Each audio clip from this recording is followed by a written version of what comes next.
Yes, nanone kandi munyemere nongire mbasuze kandi mbifurize gukomeza kugubwa neza cyane aho muri hose mu cyeterukanye by'isi. Tubifurije kugira amahirwe n'imishanse ibyo mukora byose bigene neza takwi gatanu nkuko mubyifuza.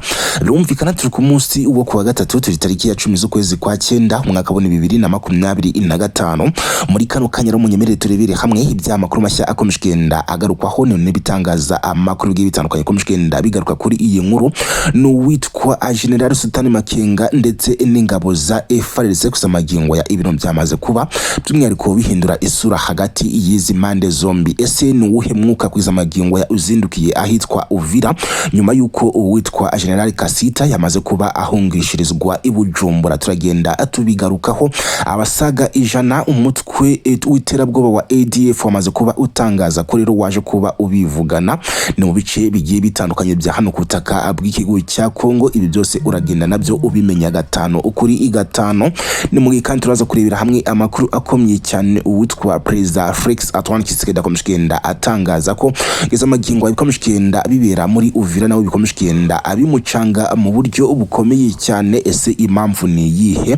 Nazo uragenda uzisobanukirwa gatano kuri gatano muri aya makuru. Si ibyo gusa turagenda atugaruka kuri byinshi bigiye bitandukanye ahitwa Imasisi nago ibintu bikomishkenda abikomera mu buryo bukomeye cyane by'umwihariko hariya muri Sud Kivu cyangwa se muri Uvira gusa ahubwo ni Masisi naho nago ibintu byoroshye habe na gato. Ese Imasisi ho ni ibikomishkenda abihabera uragenda umenya ibyinshi komishkenda abigaragara mu duce twaho kugeza amagingo komishkenda bitangazwa ko abarwanyi b'inyeshyamba ndetse n'ingabo za leta y'Kinshasa ndetse bafatanyije n'abarundi kuza amagingo ya ibintu cyangwa se amazi atakiriya yandi nabyo ni ibintu bikomeye cyane. Turagenda turebera hamwe gatanu kuri gatanu mu buryo burambuye muri aya makuru. Si ibyo gusa ko rero turaza kurebera hamwe amakuru akomeye cyane yerekaranye noneho n'abarwanyi bawaza by'umwihariko bayowe n'uwitwa General Yakutumba nibyo baje kuba n'ubundi bategeka Tshisekedi komishkenda byose bisa naho bicanganye mu mutwe we bigatuma by'umwihariko atangaza amagambo akomeye cyane agaragaza ko rero amaze kuba ayacika intege mu buryo bukomeye cyane muri uru rugamba umugi wa Uvira ndetse na Bujumbura. Ibi byose turagenda nabyo tubigarukaho gatano kuri gatano. Turagenda tugaruka kubyerekeranye n'ikibuga cy'indege z'amagingo ya amakuru amwe akomishkenda avuga ko gifunzwe andi akomishkenda avuga ko gikomishkenda gishyirwaho intwaro rutura zigiye zitandukanye zigomba kuba zakifashishwa muri uru rugamba n'ubundi komishkenda arutegurirwa muri Repubulika Iharanira Demokarasi ya Kongo. Gatanu kuri gatano mureke ibingibi byose tumaze kuba twababwira mu ngingo z'ingenzi by'umwihariko tubive imuzi n'umuzingo mu buryo burambuye. Ariko kandi mbere yuko turambura aya makuru yose nyabune uraza kunyemerera unyereke ko turi kumwe ukande kuri subscribe nago bigoye by'umwihariko hisha ukanda subscribe ureba aho ngaho munsi ya video ni mu ruhande rw'iburyo uhita uhabona akabuto kumwe rukanditsemo akajambo subscribe akumwe ko ugakandaho inshuro mu yonyine gusa ugahita ubona utundi tujambo tuntu tuzogera ukemeza ko hejuru ubundi gihe cyose uzadishyiraho inkuru cyangwa se ikiganiro icyo gihe uhita ukibona mu bambere ndetse kandi twarushaho no kujya tubana gatanu kuri gatano ni makuru yose ndetse n'ibiganiro binyuranye tugenda atukugezaho umunsi ku munsi ko bwishe ndetse no kubukeye. Namaze gukanda subscribe nywa ikaze n'ubundi muri aya makuru akomishkenda atigisa ibitangaza makuru binyuranye muri aya masaha y'igitondo cyo kuri uyu wa gatatu tariki ya 10 z'ukwezi kwa 9 umwaka 2025 nkwa ikaze. Yesirika twise cyane n'ubundi nabyo gutinda turebire hamwe ariko byerekeranye n'aya makuru n'ubundi akomishkenda agarukwaho muri aya masaha n'amakuru yerekeranye n'ibibera ku butaka bwa kiragihugu cya Kongo. N'urugamba n'ubundi rukomishkenda arusa naho ruhindura isura mu buryo bukomeye cyane. Abarwanyi uyu mutwe w'inyeshyamba by'umwihariko ziyobowe n'uwitwa General Makenga izamagingo bikomishkenda abigaragara ko rero bamaze kuba nabo bahindura umuvuno wo kuba by'umwihariko bashaka uburyo bigarurira umugi wa Uvira. Ibingiro bikomishkenda abiba mu gihe urugamba rukomishkenda rusakiranya impande zombi rukomishkenda arugaragaza ko uwitwa General Sultan Makenga ndetse n'uwitwa General Yakutumba no umugeneral uyoboye abarwanyi bawaza cyangwa se inyeshyamba zawaza kwiza magingo ya zamaze kuba zinagaragaza ko zifite imbaraga zisumba cyangwa se zishobora kuba zisumba izingabo za leta y'Kinshasa cyangwa se n'iz'ubutegetsi bw'Kinshasa. Uvira. Impamvu na yindi nuko kuzamagingwa ya uyu mutwe wawaza kuzamagingwa wakomeje kugenda utangaza ko utifuza uwitwa General Gasita. Uyu nguyu ni washinjwaga kuba by'umwihariko yarabaye umusirikari ukomeye cyane by'umwihariko cyangwa se ngari umunyarwanda, ndetse akanashinjwa no kuba ari umunyamurenge, yewe akanashinjwa no kuba rero ngo yaragize uruhare rukomeye cyane mu kuba umujyi wa Bukavu warigaruriwe n'abarwanyi cyangwa se n'uyu mutwe w'inyeshyamba wa General Sultan Makenga mu buryo bworoshye cyane, nta mirwano ibayeho. Uyu nguru byaje gutangazwa ko yaje kuba ahabwa mission na Perezida Felix Antoine Tshisekedi kugira ngo abashe kuba yajya kungiriza umuyobozi w'ingabo za batayo ya 33 bikaza kurangira rero uyu nguyu yamaganiwe kure cyane n'abarwanyi ba General Yakutumba aribo bawaza. Aho rero mu minsi mike cyane ishize, ndagira ngo twari ku munsi wo kuwa mbere, nibwo habaye imyigaragambyo karahabutaka. Imyigaragambyo yaje kuba iburamo ubuzima bw'abatari bake, imyigaragambyo yabereye muri uriya mugi wa Uvira, bikaza kurangira rero by'umwihariko abari bigaragambije n'abaturage bahariya muri Uvira ndetse bafatanyije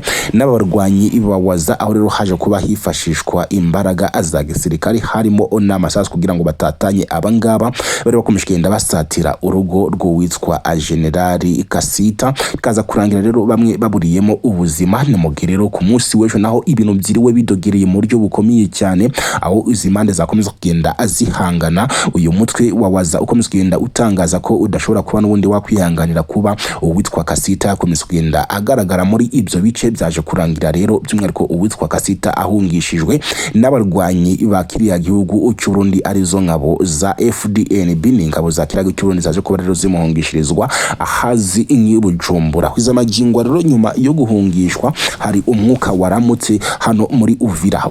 Umwuka waharamutse na wundi rero usibye kuba izamagingwa yamaze kuba izengurukwa mu buryo bukomeye cyane, birakomeje kugenda biteza ikibazo gikomeye cyane kuri benshi bari bakomeje kugenda abibaza by'umwihariko mu mugi wa Uvira kwizamagingwa urakontororwa nande hagati y'izi nyeshyamba za wazaziyobowe n'uwitwa General Yakutumba ndetse na leta y'Kinshasa. Kwizamagingwa biragaragara ko waza ari ikomeje kugenda ikontorora uyu mugi wa Uvira. Kwizamagingwa gatangazwa ko ikomeje kugenda inakinga ku buryo bukomeye cyane, ku buryo abarwanyi ba General Sultan Makenga nabo badashobora kuba bakwinjira uyu mugi. Kwizamagingwa akomeje kugenda uberamo ibikorwa navuga ko biteye ubwoba cyane, ndetse unashobora no kuba watuma intambara yongera kuba noneho iyatutumba, ndetse ibintu bikarushaho kuba bibi cyane bitewe nuko izamagingo ya uruhande rwa leta y'Kinshasa rufatanyije na leta y'Uru ndetse n'indi mitwe inyeshyamba bakorana bakomeje kugenda abifuza ko rero uyu mugi wa Uvira kwizamagingo ya wabasha kuba bawukontrola, ariko kwizamagingo ya urarwanirwa n'impande zigera kuri 3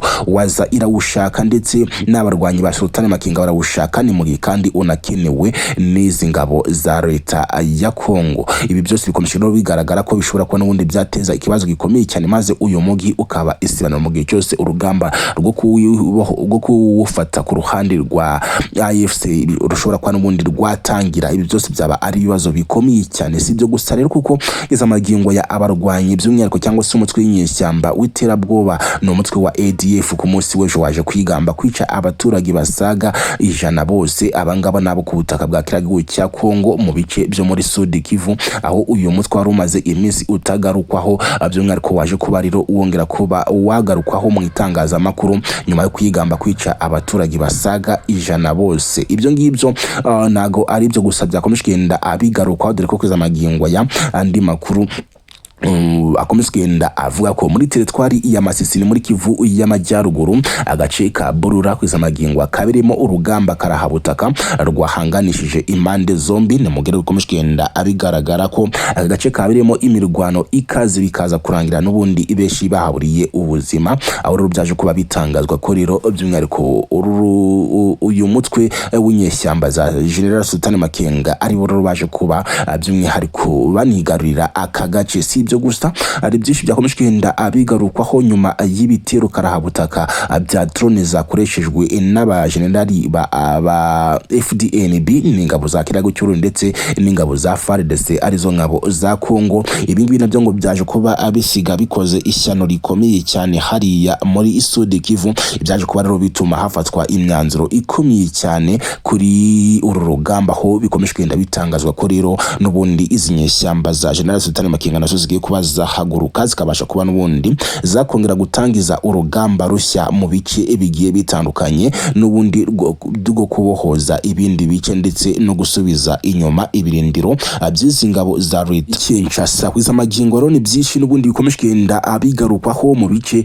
bimwe na bimwe bigiye bitandukanye.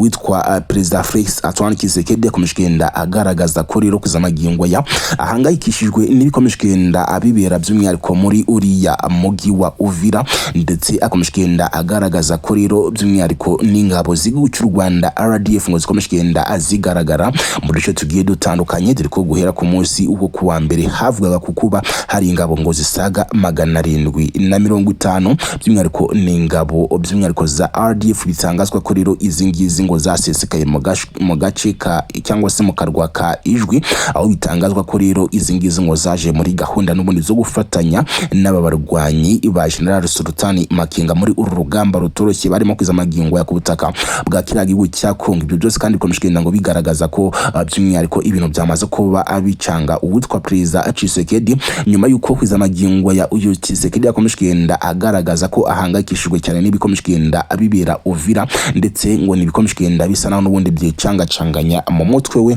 aho kwiza magingo ya bigaragara ko cyangwa se leta ya Kongo inerutse gutangaza ko ibikomeje kugenda bibera Uvira byo atari iby'imirwano, ahubwo akavuga ko kugenda kagaragara muri uyu mugi wa Uvira ngo bikomeje kugenda bituruka ngo ku marozi y'igihugu cy'u Rwanda. Ibi byose nibyo yagiye atangariza by'umwihariko bimwe mu bitangaza amakuru bikomeye ndetse na zimwe mu nama yari yitabiriye. Yakomeje kugenda atangaza ko rero nk'amarozi y'u Rwanda gakomeje kugenda ngamukoraho, ndetse agatuma hakomeje kugenda haba akavuyo gakomeye cyane ku butaka bwa kiriya gihugu cya Kongo. Si ibyo gusa kuko rero n'ibyinshi n'ubundi bikomeje kugenda abigarukwaho mu bice bitandukanye byara ku butaka bwa kiriya gihugu cya Kongo. Witwa General Sultani Makenga w'ababarwanyi by'umwihariko b'inyeshyamba akomeje kugenda atangaza ko hari ibice byinshi cyane yifuza kuba yakongera kwigarurira birimo n'uyu mugi wa Uvira, haba muri Kivu ya ruguru ndetse na Kivu y'amajyepfo. Uyu nguyu yakomeje kugenda by'umwihariko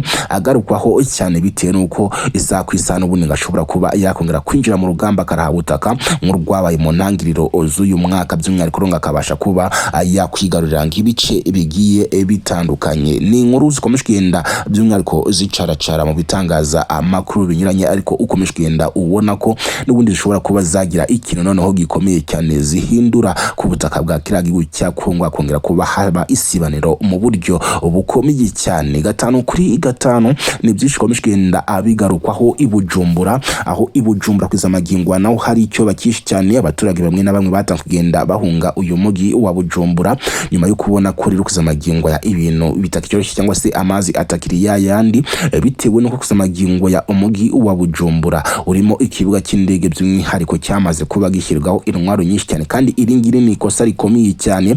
Abarwanyi ba General Sultani Makenga bakomeje kugenda abagaragaza ko iki gihugu cy'Urundi gikomeje kugenda akikururira ibibazo bikomeye cyane, nyuma gukomeza kugenda kigaragaza ko gifatanyije n'iyi leta y'Kinshasa bahanganye, aho rero yakomeje kugenda cyangwa se iri huriro ryakomeje kugenda ritangaza ko nakabuza ngo rigomba kuba rero ryateza ikibazo cyangwa se urugamba rukomeye cyane ku butaka bwa kiriya gihugu cy'u Burundi. 5 kuri 5 ni byinshi bikomeje kugenda abigarukwaho, turagenda tubigaruka mu makuru yacu ataha. Twe icyo tugusaba nta kindi sibyo kutwereka ko turi kumwe, ugakanda kuri subscribe boneka nkuko manatangiye mbikubwira, nta kindi bigusaba usibye kureba aho ngaho munsi ya video ugakanda aho twatse tubana.